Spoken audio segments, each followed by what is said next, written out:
O trânsito nas principais cidades brasileiras tem contrariado um princípio básico da Constituição Federal, o direito de ir e vir. No Brasil, nos últimos 10 anos, a frota de veículos mais que dobrou, enquanto a população cresceu pouco mais de 10%. Como consequência, temos mais congestionamento, estresse, poluição, acidentes. Enquanto isso, o tempo gasto no trânsito é maior e o tempo livre menor. Para discutir o problema da mobilidade urbana, convidamos o professor da Faculdade de Engenharia, José Alberto Barroso Castanhon. Ele é mestre e doutor em ergonomia e transportes.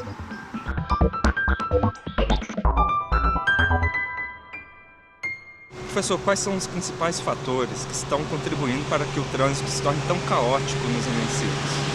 Então, nós temos um conjunto de fatores que vem contribuindo para isso. Um deles é a possibilidade de financiamento que aumentou com o aumento da renda e do sucesso econômico do Brasil.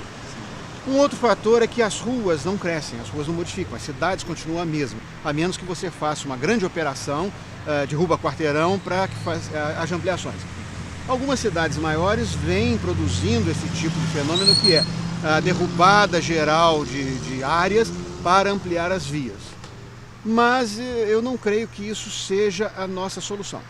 Quais são algumas alternativas que a gente pode encontrar, para pelo menos amenizar esse caos? A gente poderia ter soluções em diversos níveis, tá? Imediatos, mais distantes. Agora imagine, se eu vou fazer uma mudança geral na cidade, isso tem um custo muito elevado. Então existem alguns fatores, por exemplo, de engenharia de tráfego, que são pequenas intervenções que podem ser feitas, como a implantação, por exemplo, de ruas de mão única, facilitaria. Faixas, sinalização sincronizada, que aí os veículos podem aumentar a velocidade e aumentar o fluxo. Mas continuo afirmando que isso ainda não é a grande solução. A grande solução é trabalhar o sistema de transporte coletivo para que não haja uma grande demanda de veículos privados. Sim. E o transporte coletivo tem que ser pontual, tem algumas exigências mínimas, existem muitas exigências. Uma delas ele tem que ser pontual, ele tem que ter qualidade, ele tem que ter conforto, ele tem que ser limpo e ele tem que atender à demanda da população. Ou seja, eu preciso ter um transporte no momento em que eu preciso e para o lugar onde eu preciso, que é um dos conceitos de mobilidade. Sim. No ano passado, o governo federal sancionou a Lei de Mobilidade Urbana Sustentável. O que a gente pode esperar desse novo dispositivo? Esse dispositivo vem se arrastando há 3 anos. Houve um primeiro dispositivo que planejou o PNMU, o Plano Nacional de Mobilidade Urbana, e que agora houve um prazo dado e que termina em 2014.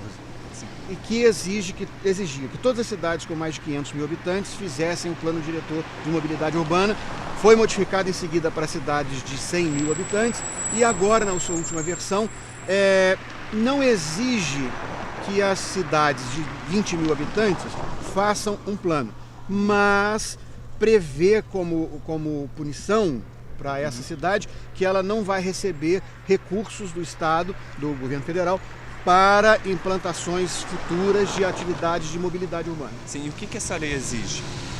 Ela exige a feitura de um plano de mobilidade, que é um plano bastante complexo, mas ele não a complexidade não é na sua feitura. É uma complexidade porque ele exige uma série de elementos, mas que não tem nenhuma dificuldade para que as cidades cumpram o que lá está exigido, que são conhecer as vias, atender ao cidadão na sua demanda de mobilidade, fazer transportes alternativos, como, por exemplo, o transporte coletivo urbano por ônibus ou por outros modos de maior volume, e investir em sistemas alternativos como bicicleta.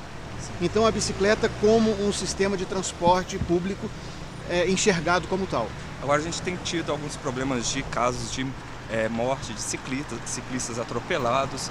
Como que a gente pode trabalhar dessa forma? Hoje o motorista está acostumado, precisa se acostumar com a presença do ciclista? Nós temos hoje uma dificuldade que é a cultura. O nosso motorista, com o crescimento da demanda de automóveis, o nosso motorista se acha o dono da rua. Ele acha que a rua é só para o automóvel. E na verdade não é, ela tem que ser compartilhada com os outros modos. Mas o compartilhamento do modo bicicleta, ele é muito desigual. Por quê? Porque é um veículo que não tem muita alternativa, muita chance num choque direto.